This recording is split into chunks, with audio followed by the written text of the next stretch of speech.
Cricket सिर्फ एक खेल नहीं बल्कि एक इमोशन है, और जब बात आईपीएल की हो तो ये इमोशन और भी ज्यादा बढ़ जाता है। आईपीएल 2025 शुरू होने वाला है, लेकिन इस बार सिर्फ मैदान पर नहीं बल्कि नियमों की दुनिया में भी बड़ा बदलाव होने जा रहा है। बीसीसीआई ने ऐसे नए नियम लागू किए हैं जो इस खेल को पूरी तरह से बदल सकते हैं। क्या अब बल्लेबाजों के लिए खेल आसान हो जाएगा? क्या गेंदबाजों को अब और मुश्किलों का सामना करना पड़ेगा? क्या ये बदलाव आईपीएल की एक्साइटमेंट को और बढ़ाएंगे या इसे खराब कर देंगे? आज हम इन नए नियमों का डीप एनालिसिस करेंगे और देखेंगे कि इनका इम्पैक्ट असल में कितना बड़ा होगा। आईपीएल 2025 के 5 सबसे बड़े नियम, क्या ये खेल को बदल देंगे? अब सिर्फ टीमों की स्ट्रैटेजी ही नहीं बल्कि पूरा गेम बदलने वाला है। 2023 में इंट्रोड्यूस किया गया इम्पैक्ट प्लेयर रूल अब और ज्यादा फ्लेक्सिबिलिटी देगा। अब टीमें टॉस के बाद भी अपने इम्पैक्ट प्लेयर को चेंज कर सकती हैं। इसका मतलब अगर पिच बैटिंग फ्रेंडली लग रही है तो टीम एक और एक्स्ट्रा बैटर ऐड कर सकती है। इसका फायदा किसे होगा? असल में ये बिग हिटर्स के लिए ये बेस्ट है। अब टीमें और ज्यादा एग्रेसिव खेलेंगी। गेंदबाजों के लिए मुश्किलें बढ़ सकती हैं क्योंकि अब एक्स्ट्रा बैटर्स होंगे।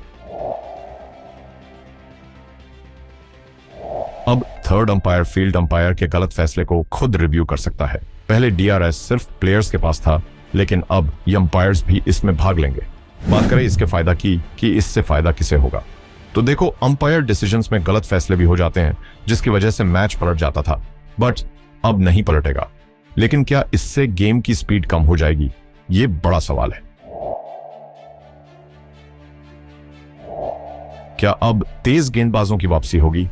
अब एक ओवर में गेंदबाज 2 बाउंसर डाल सकता है। पहले सिर्फ एक बाउंसर अलाउड था, जिससे बल्लेबाजों को बड़ी आसानी मिलती थी।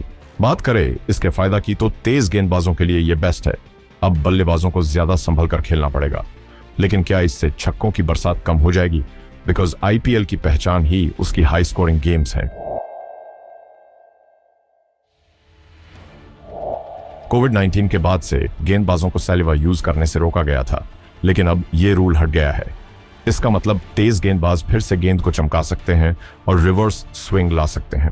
इससे फायदा यह होगा कि डेथ ओवर्स में तेज गेंदबाजों के लिए यह गेम चेंजर साबित हो सकता है। लेकिन क्या इससे बल्लेबाजों की स्ट्रैटेजी बदलेगी? पहले टीम्स को टॉस से पहले ही प्लेइंग 11 सबमिट करनी पड़ती थी। अब टीम्स टॉस के बाद प्लेयर्स को फाइनलाइज कर सकती हैं। लेकिन आखिर इसका फायदा किसे होगा? तो देखो, अब टीमें पिच और टॉस कंडीशन के हिसाब से सही खिलाड़ी चुन सकती हैं। लेकिन हाँ, इससे पहले से तैयार की गई गेम प्लानिंग पर असर पड़ेगा। लेकिन सबसे बड़ा क्वेश्चन, इन नए नियमों से सबसे ज्यादा फायदा किसे होगा? सो नो, हर बदलाव के पीछे कुछ टीमों का फायदा होता है और कुछ को नुकसान। जिन टीम्स को फायदा होगा वो है Chennai super Kings, because impact player rule की वजह से सीएसके की बेंच स्ट्रेंथ और मजबूत होगी। Next, Mumbai Indians. टॉस के बाद प्लेइंग 11 अनाउंस करने से एमआई अपनी टीम को और सही तरीके से एडजस्ट कर सकेगी। Next, Rajasthan Royals 2 bouncers rule की वजह से आरआर के गेंदबाज और घातक हो सकते हैं। एंड बात करते हैं उनकी जिन टीम्स को नुकसान होगा, तो इसमें सबसे पहले आती है royal Challengers Bangalore.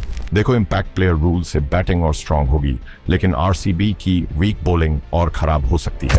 Next, Kolkata night Riders.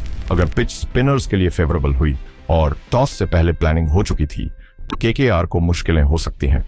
And अब बात करते हैं कि क्या ये बदलाव आईपीएल को और ज्यादा रोमांचक बनाएंगे या इसे बर्बाद कर देंगे। सो आईपीएल के फैंस में इन नए नियमों को लेकर मिला जुला रिएक्शन है। कुछ लोग इसे गेम को ज्यादा बैलेंस बनाने के लिए अच्छा मान रहे हैं। वहीं कुछ फैंस का मानना है कि too many rule changes game की एक्साइटमेंट कम कर देंगे। लेकिन असली सवाल, क्या ये रूल्स आईपीएल को और अनप्रेडिक्टेबल बना देंगे? आपकी राय क्या है? आपको आईपीएल 2025 के नए नियम कैसे लगे? क्या ये बदलाव खेल को और रोमांचक बनाएंगे या इसे बर्बाद कर देंगे? कमेंट में बताइए कौन सा रूल आपको सबसे ज्यादा एक्साइटिंग लग रहा है। अगर आपको ये वीडियो पसंद आया तो इसे लाइक करें और चैनल को सब्सक्राइब करें।